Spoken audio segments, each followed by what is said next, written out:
हाँ, hello everyone. कैसे आप सब लोग। आज हम DSSB लैब अटेंडेंट का 7 अगस्त का पेपर डिस्कस करेंगे। इसमें से जीके के क्वेश्चन जो है, जो रिव्यू में हमारे पास आए, उनका हम सॉल्यूशन देखते हैं। तो पहला क्वेश्चन आता है, पानीपत का तीसरा युद्ध या पानीपत का थर्ड युद्ध कब हुआ था। तो आप सबको पता ही होगा, पानीपत का तीसरा युद्ध अहमद शाह अब्दाली और मराठाओं के बीच में हुआ था। और ये कब हुआ था?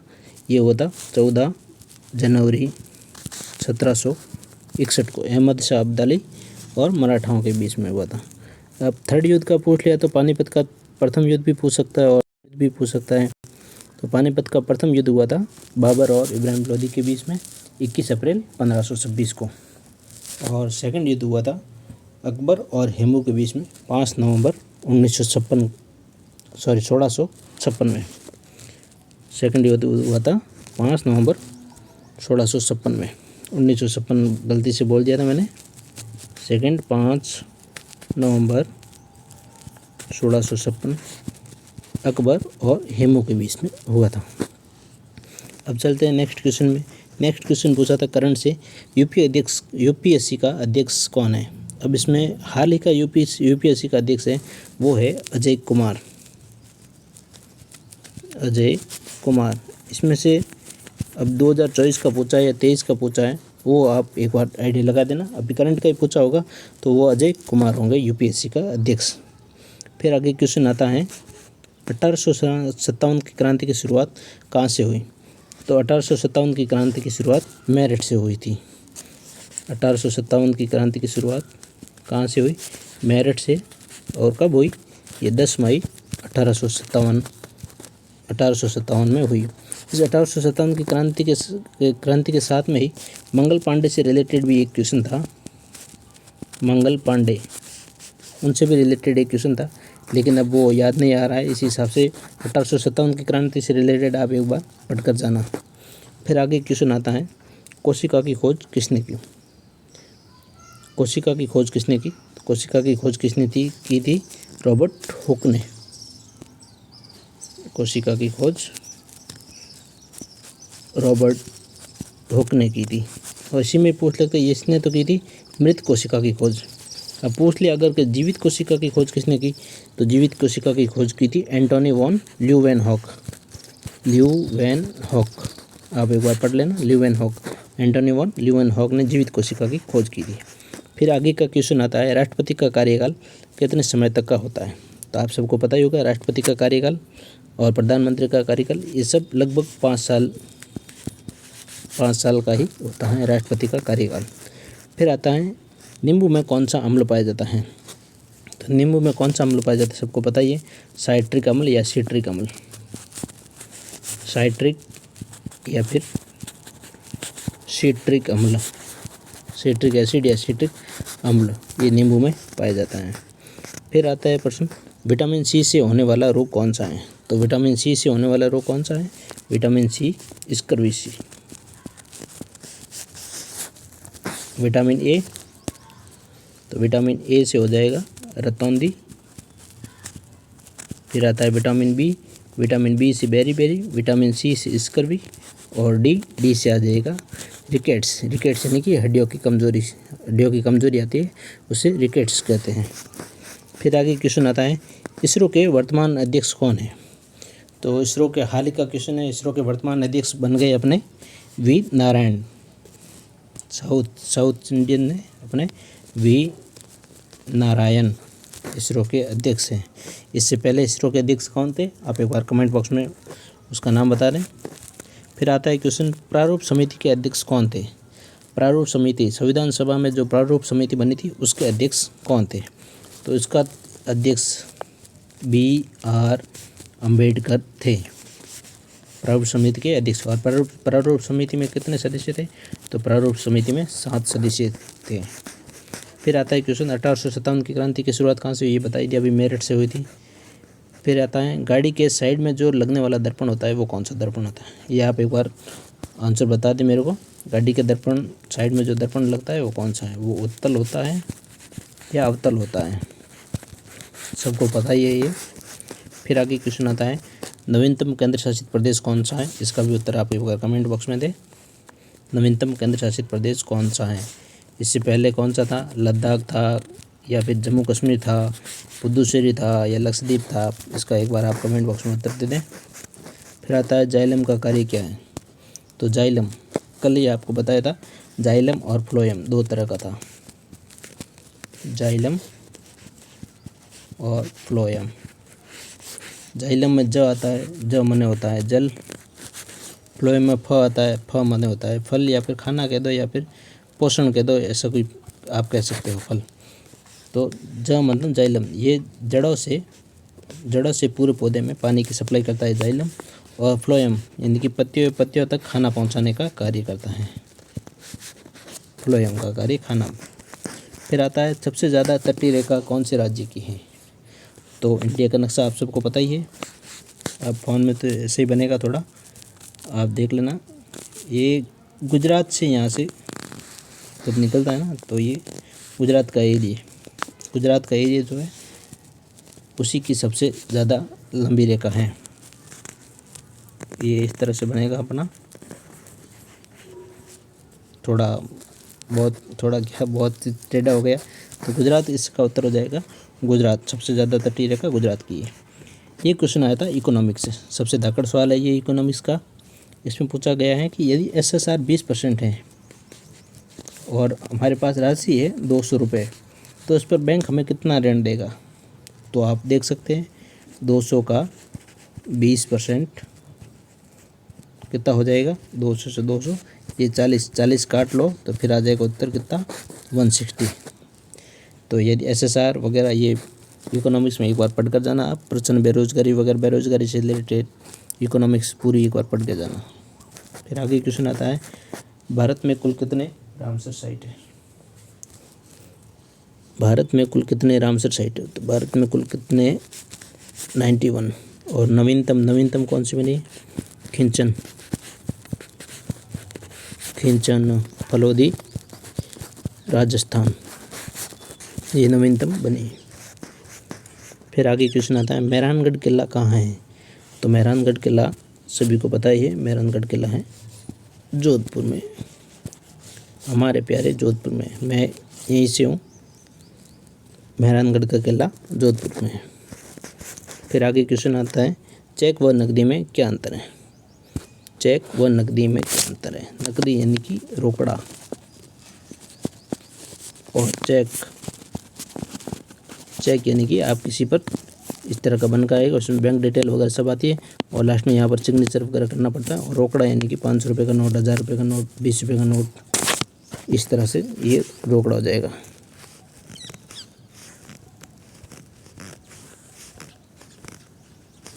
फिर आता है क्वेश्चन, नीति आयोग के अध्यक्ष अरविंद पनगडिया।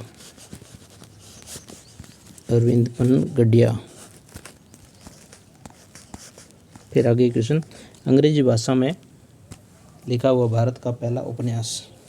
तो अंग्रेजी भाषा में भारत का पहला उपन्यास कौन सा लिखा हुआ था? अंग्रेजी भाषा में भारत का पहला उपन्यास है राजमोहन वाइफ, यानी कि राजमोहन्स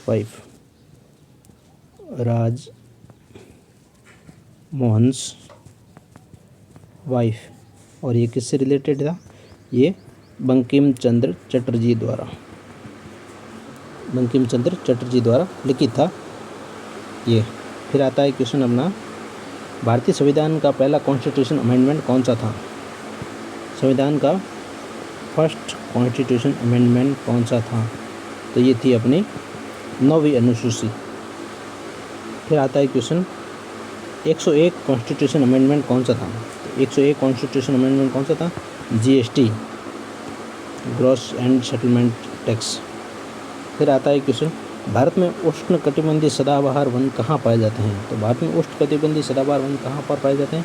तो ये पाए जाते हैं पश्चिमी घाट व पूर्वोत्तर के राज्यों में। भारत के पूर्वोत्तर के राज्य और पश्चिमी घाट वहाँ पर पाए जाते हैं।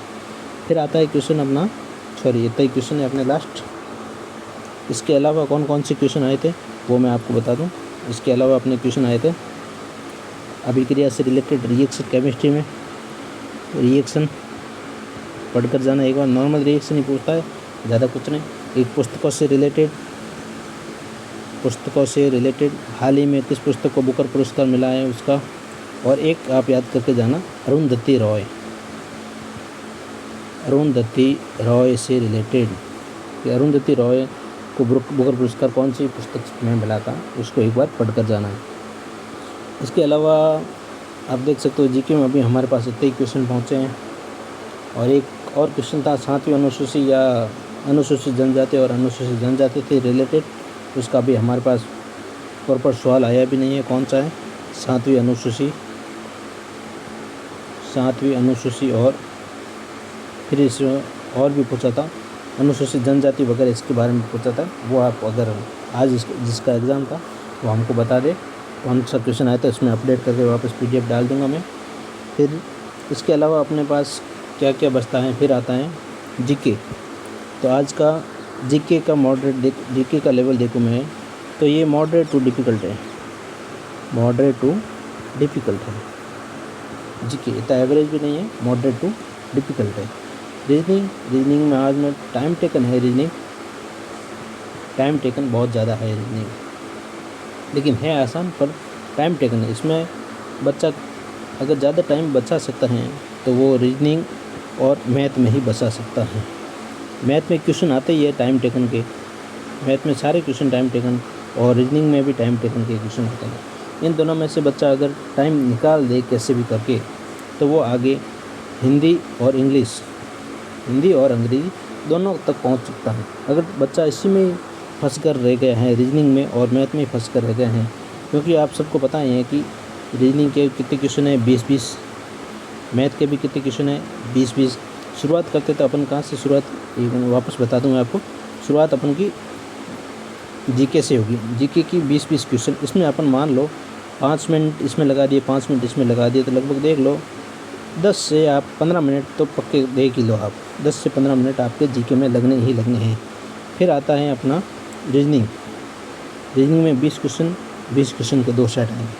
प्रथम 20 क्वेश्चन जो आएगा उसमें कैसे भी करके अगर बच्चा होशियार भी होगा तो वो कम से कम 15 मिनट तो लगेगा, और ठीक ठाक एवरेज है तो उसको 20 मिनट लगेंगे। फिर वापस आ जाते इसमें भी 20 मिनट गिरेगा। तो शुरुआत से अपन माने तो शुरुआत में अपन का कितना क्वेश्चन हो जाएगा जीके में आ गया 15 मिनट, और इसमें आ गया 40 मिनट। 15 और 40 कितने हो गए, ये मान लो 1 घंटा, यानी कि पहला 1 घंटा तो गया जीके प्लस रीजनिंग में। फिर आता है मैथ के भी 20 क्वेश्चन। अब इन 20 क्वेश्चन को भी 1 मिनट में करने जैसे सवाल कोई हो सकते हैं, और कोई इसमें टाइम टेकन भी लग सकता है, इसमें 3 मिनट 4 मिनट भी लग सकते हैं।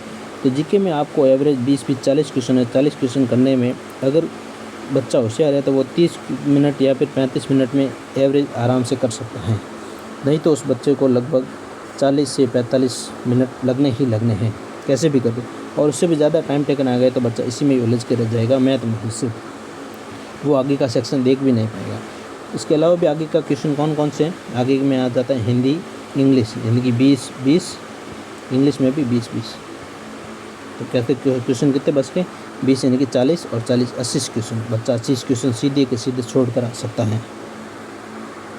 मेरी आपको यही सलाह है कि सबसे पहले आप करने जाओ, खुलेगा सेक्शन वाइज खुलेगा, किसी का भी ऐसा नहीं है कि पहले हिंदी खुल जाएगा या फिर पहले इंग्लिश खुल जाएगा, ऐसा कुछ नहीं है। सेक्शन वही रहेगा, एक ही हिसाब से रहेगा, वो एक ही हिसाब से रहेगा।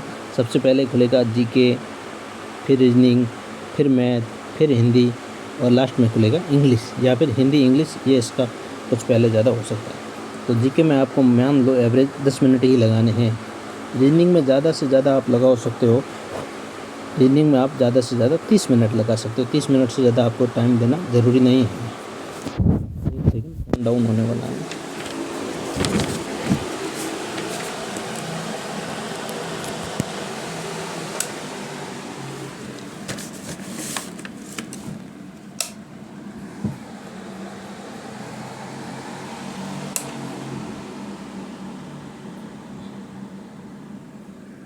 अच्छा, 15 मिनट की हो गई अपनी क्लास।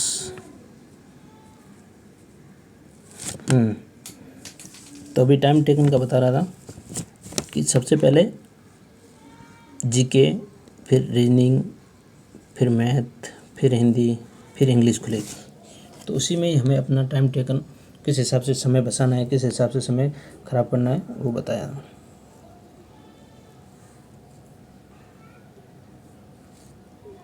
एक मिनट।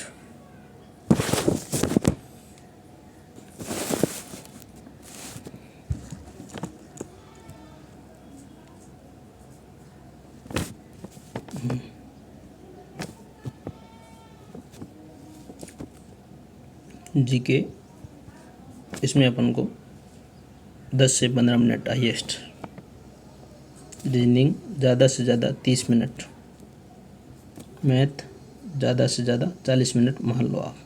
तो कितने हो गए? 40 और 30 70, 70 और 10 80, 90 मान लो आप, 90 मिनट। फिर भी आपके पास 30 मिनट बच जाते हैं। तो उन 30 मिनट में आप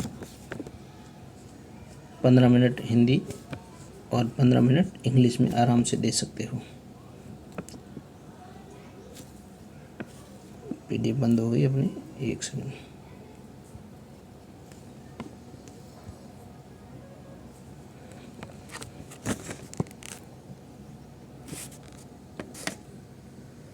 चलो अभी पीडीएफ भी काम नहीं कर रही है, यहीं पर क्लास ख़त्म करते हैं अपने।